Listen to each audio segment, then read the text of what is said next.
Hello everyone, my name is Loko and welcome to some more StarCraft 2. Today I want to be showing you a game that I played a little while ago against a guy named Syokto.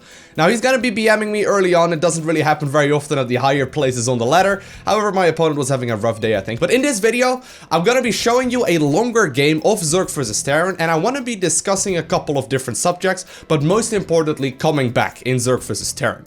Now, in a lot of videos that I make, I sort of assume that you play perfect up to a certain point, right? And I'm like, okay, you gotta get 8 drones in your third base to counter, you know, immortal all-ins or something like that. But in all honesty, and also for my games, so for pretty much everyone's games, you're gonna mess up at some point, you know, or another one, but you're gonna mess up at some point. And how do you actually come back if you are already convinced that you are behind at a certain point? Now, there's a couple of different ways you can do so in Zerg vs Terran, but that's the first thing I want to discuss. And then I also want to be going over Muta Ling Baneling micro, because that is one of those things that is kind of rough and one of the most important things to do when you are playing Zerg, especially if you have passed like the Roach Hydra stage, or if you're maybe playing on like a Diamond to Master League level, where you're really starting to struggle with the control of the different units. So that's what I want to try and explain in this video today. Like I mentioned, this is going to be a relatively long game right here, 26 minutes on the actual in-game clock timer. Obviously, this is going to be Heart of the Swarm, but these ideas also definitely transfer over towards the different matchups as well.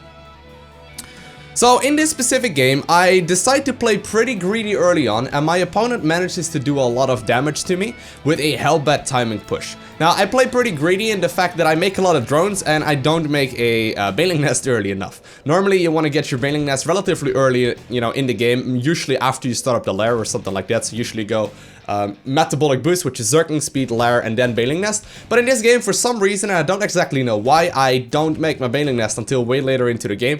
It may have been because I've forgotten it. Once again, you know, I'm also human, so I also make plenty of stupid mistakes. Or it could have been something else, but either way, I don't have my Baneling Nest, and my opponent will do significant amounts of damage to my third base, and you'll see that happen in this game.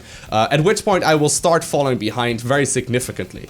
Now, in this specific game, I also do come back from that position, which is usually kind of impossible versus Terran, because Terran players are kind of annoying when it comes to that sort of stuff. Most of the time, Terran players will try and establish like 3 base economy, at which point they can start parade pushing across the map when they finish up their +2/+2 upgrades, and just keep on going with more and more and more units. And if you don't have the economy to go against that as the Zerg player, once that starts moving and you don't have the upgrades to match the Terran player, you will start falling behind. So it's all about the drones, especially in Zerg vs Terran, and how many you can get away with. Now, early on, as you can see, my opponent did decide to go for the Reaper right here, and he's just gonna be a typical Terran player. I'm gonna have to be a typical Zerg player and micro my ass off to try and not lose any of these guys.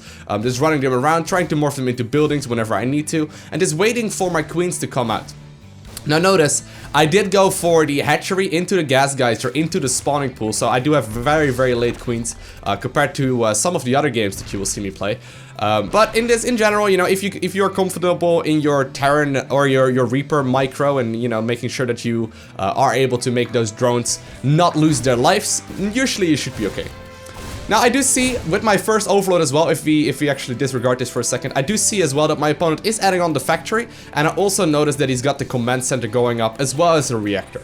So at this point, I know exactly what he's going for. This is a typical Reaper expand into Hellions. Nothing very scary from that at all. So after the Reaper shenanigans, which is basically ended somewhat right now, actually no, I believe he goes for a third Reaper as well, and it's gonna be a little more annoying, but either way, for a little while right now, I know I can get away with making a bunch more drones. I have my Zergling Speed coming in very early, did pull the drones out of the gas, or at least 2 of them, so, you know, I'm gaining some gas very, very slowly, but that's not really the aim right now. I just want to make sure that I spend as much of my larva into making more and more drones. And you see, I am actually forced to add on a couple more Zerglings right here. I add on a couple too many, honestly. Looking back at this, I add on like 12 more, really unnecessary. I could have gotten away with like 4 more instead of 12 more, kind of silly. But either way, I'm just going to be making a lot of drones right now, knowing that I will be able to ward away this Hellion aggression, or this Reaper aggression for sure, and I will have a little bit of time before Hellions will start being really annoying. So right here, I got a lot of Zerglings. I try and get this around on these on these Reapers right now, but as you guys know, before Reapers are allowed to leave the barracks, they have to take a bath in Vaseline or something like that, because you cannot get us around on these guys at all. Like, they're so fast, I just, like, you would say that they would both die right here, right? But, nope. They're just so slippery. They just get out of places very easily. But anyway, I'm gonna be following this up with a third base relatively early on as well. And I do want to go for the lair, and then usually you would also go for the Baneling Nest. Like I mentioned, I will mess up that whole Baneling Nest shenanigans, and I will start falling behind because my opponent, around 10-ish minutes I believe, goes for a lot of aggression. Couple of mistakes on my end. Usually you can expect the Terran to land the third base between like 9 and 10 minutes. I do see this, I don't actually counter it. Also, I forget my Baneling Nest, like I mentioned. I go for very late upgrades, so there's all kinds of mistakes that I end up making in this game that are all on my end, right? Like, and that is probably what most of you are experiencing as well when you're playing Zerg vs Terran. You know what to do, but you just don't always do it. And that is obviously a very common mistake. Now, on top of that, I'm also not Overlord scouting. Usually around the 6.5 to 7-ish minute mark, you do want to fly an Overlord into the main base of your opponent. As you can see, I was going to, but then for whatever reason, I didn't really fly it in far enough. So I'm trying to poke in, trying to see if I can get some sort of intel on what my opponent is up to. But I'm just droning up.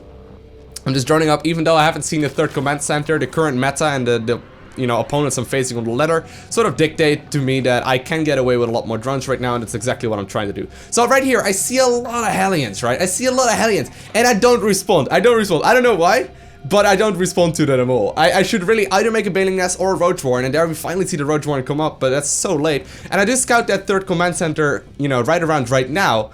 However, you know, it's just not very, like, it's not early enough. I can't really do very much about this anymore. So I do also see that he is going for the Banshees. I will be able to start up my own Spire right now. And I'm trying to desperately start some static defense to deal with all of this as well. But I know very well that I am kind of late. Desperately trying to add on some extra drones right now as well, but here my opponent starts moving in, and I will lose up most of what my opponent has, or what I have at the third base. Roach Warren isn't done yet, Baneling Nest I didn't make, I don't have any upgrades on these Zerglings, and my opponent has Hellbat in a tight little space versus units that, you know, are light, and Hellbats conveniently do bonus damage against light, or as far as I'm aware at the very least, they do a heck of a lot of damage to Zerglings. And, you know, all in all, I just make a massive mistake right here, and I need to come back. So how do you usually do this? And I believe I actually also end up losing that third command center, which, yeah, I also have that third hatchery falling. So right now, if we look at income, my opponent is ahead in income because he can make mules. He got, you know, a similar amount of workers, but, you know, he's ahead in mules, so there's very little I can do at this point. And I'm fully aware that right now I am behind in this matchup. Now, how can you come back in Zerg vs Terran? Usually there's two ways. Either the Terran player messes up significantly and loses like 20 Marines to 1 Baneling, and you're like, yay, amazing, I am now ahead again in the matchup. Or you can actually do something a little more cheeky, which is exactly what I'm gonna do in this game, and try and get that economy that you lost back, and then some, okay? At this point in time, I know my opponent has a third command center. I know he's likely producing from it as well, and that he got all the saturation that he would need off of 2 bases, and that he's likely gonna go for a third base relatively soon as well. So what I'm gonna do in this game, because I'm not thinking my opponent is, you know, bad enough to actually mess up an engagement as badly as I just talked about, I'm gonna actually go for basically a double expand and make non-stop drones at, what are they called? Mutalisk, there we go. So my goal right now is to basically have a couple Zerglings lying around, and just in case, you know, I need to make some Banelings, I will morph those in. But my main goal right now is to just make non-stop drones, scout when my opponent takes the third base, and just try and figure out what's going on. Now, I do see my opponent, hey, it looks like he's actually adding on like a missile turret right there, or is at least trying to do something right here, and I'm gonna be picking that off. So right now I get intel of my opponent going for that third base, or at least planning to go for that third base, and I know for a fact that this is okay for me. I managed to delay his expansion by quite some time. Creep actually, once it's fully dissipated, takes about 45 seconds to dissipate completely again. Basically, you know, if my opponent kills his Overlord, I'm just delaying it. But in the meantime, the only thing I'm thinking about right now is trying to make as many drones as possible, and trying to basically come back in the game that way. Now, I'm fully aware that if my opponent moves out right now, if you look at units, he actually doesn't have that big of an army right now, but if you look at that again in a little bit, I know for a fact that I won't be able to hold that, and I'm accepting that fact. I know right now that if I go into the mid game, where my opponent will be able to start parade pushing across the map with like +2/+2 upgrades or whatever, and he starts like that non-stop aggression that Terran players are known for, and he just rallies everything across the map and just keeps on pushing with more and more Marines, I know at that point that I'm likely gonna be behind. So I'm basically accepting the fact right here that if my opponent moves out, I'm dead. Okay, that is basically what I'm accepting right now, and I don't wanna really think about that, because the only thing I'm worrying about is making more and more and more workers. So as you can see, I am just really adding on. I am adding on a couple Zerglings right here. I think these may be for scouting or something like that. But I'm just trying to make as many drones as I possibly can, knowing that I will very likely lose if my opponent moves out right now, but also knowing that if he doesn't, I will be coming back into this game. So what I'm looking for right now is somewhere between like 70 to 80 to 90 drones. And I'm trying to do exactly that. Just adding on more and more, you know, of whatever units I have, but not spending my larva on anything but drones. Well, now I'm finally starting to make my units again because I do have that third base saturated, and my fourth base rather, only just now is about to finish up, I think. If you have a quick look at that, yeah, it just now finished up, so I can start adding on some more drones again. But as you can see, okay, for the longest time right there, I was floating around with like 4 or like 5 Mutalisk or something, and like 10 Zerglings, right? Like, it's basically my army, and I had like 3 roaches in there as well. That was basically what I had for a very long amount of time, and I made only drones. And that is one of the ways you can come back in Zerg vs Terran. You gotta make sure that you make a crazy amount of drones, cross your fingers, hope your opponent doesn't attack, because if he does, you're likely gonna be behind. But if you let yourself be sort of making economy, and then sort of making units as well, and then add a couple more drones, and a couple more units, and a couple more drones, and a couple units, you will most definitely fall behind, because the Terran player can do both at the same time, and Zerg really can't. So I'm adding on more and more drones right here, once again, mutas and drones, trying to add on the economy that I really need right here. 11 more workers on the production tab, that will put me up to 86 drones in total. There we go, 86.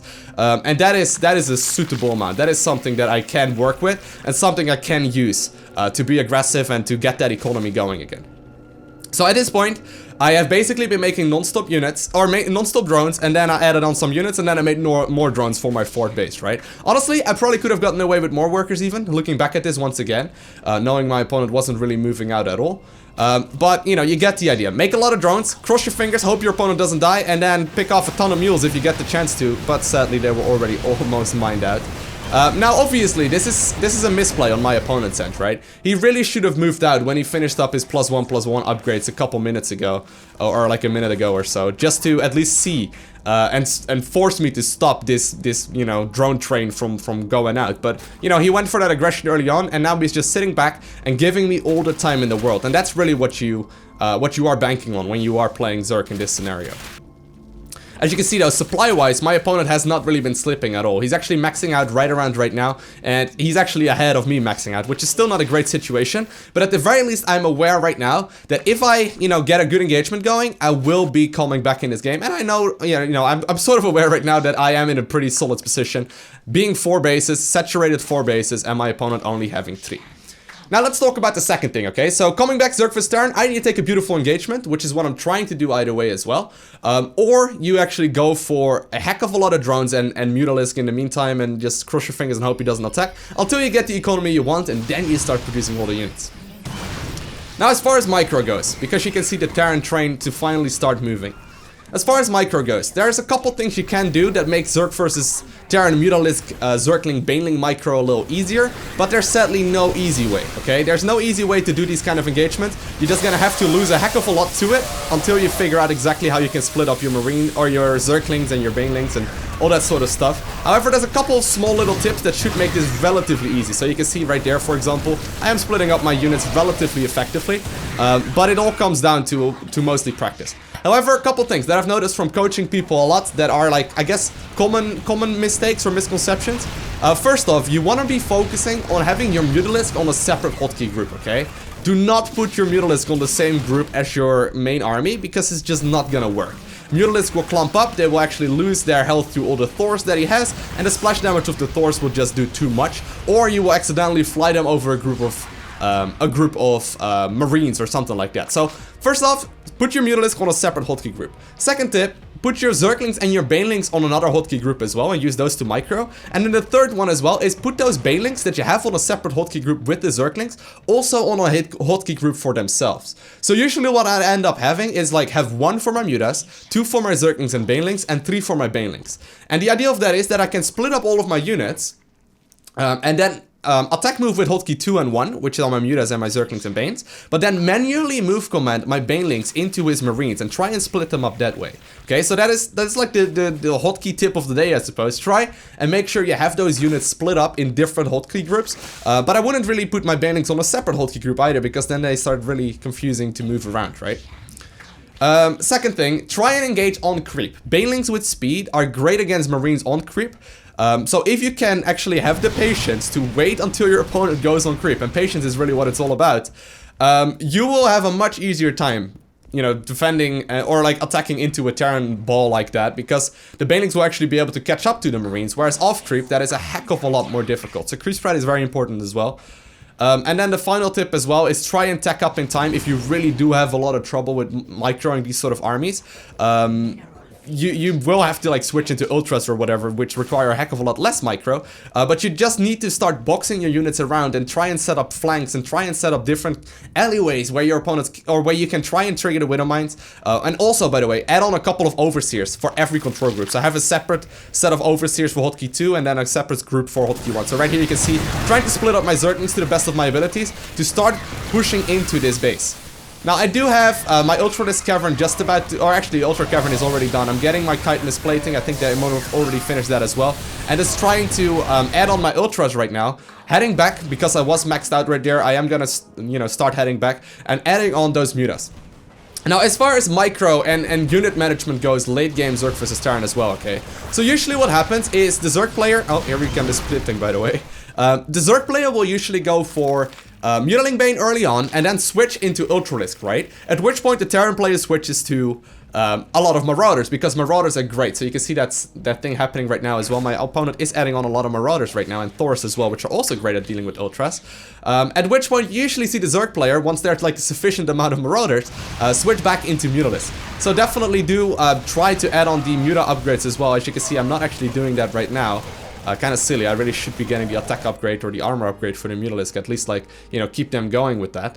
Because I know very well that if there's too many Marauders, my Ultras will really not be very efficient. Also, if you can make a couple of Zergling groups, so for example, these Zerglings right here that you can see running into the third base, or his fourth base, I suppose, we're not on a hotkey. I simply made them and then I right-click them right here. And because I'm using 1, 2, and 3, and right now I don't have any Banelings, I don't think. Yeah, so there we go. You can see me adding on that hotkey group in 3. Because I'm not using the all army hotkey very often at all, I just use it every now and then if I, you know, lose my army or whatever. I can actually set up the run-bys by simply not having any units hotkeyed at all. But here we go. Gonna once again move forward, splitting up my units to the best of my ability, trying to magic box with the Mutalisk to make sure that they will not take that splash damage very well. Trying to set up little flanks with the Banelings as well, and just moving in once my army has triggered all of the Widow Mines. Now the Widow Mines are gone, I will be able to follow this up with more and more Banelings, as well as more and more Zerglings, as well as more and more Ultralisk. Now once again, I see that his count of... I see that his count of Marauders is getting pretty high as well already, and I need to be very careful about this. I can't just, you know, go pure Ultra, because that will just lose me the game once again. Also, you may have noticed that I had a couple of Zerglings hanging around in the main base. Once again, that also came from the same idea. I basically make them and then right-click them into the main base. Same like I did with the run-by right there in the other side of the map. But just sort of have them there in case of drops, because I know I don't need my entire army on the other side of the map. So basically what I'm trying to say is practice this a heck of a lot. It will go a lot easier after playing a couple thousand Zerg vs Terran games. But it is definitely a very tricky concept. So, long story short, make sure you try and split up your control groups when you are microing against Terran units in general, but especially when you play Muta Ling Bane, you need to make sure that everything is on a different hotkey group and that you're microing your ass off to try and beat the Terran player. Engage on creep whenever you can as well, so that's point number 2. And then, as far as comebacks go, make sure you try and get a lot of drones up, cross your fingers, hope your opponent doesn't attack, and go from there, because you know for a fact that, you know, Terran players usually will not take a super bad engagement if they're relatively good. Hope you guys enjoyed this video. If you haven't already, make sure you hit the like button. If you want to see more, hit the subscribe button. And I want to thank you guys all for watching. Have an amazing day. Do not forget to smile. And I'll see you in the next one.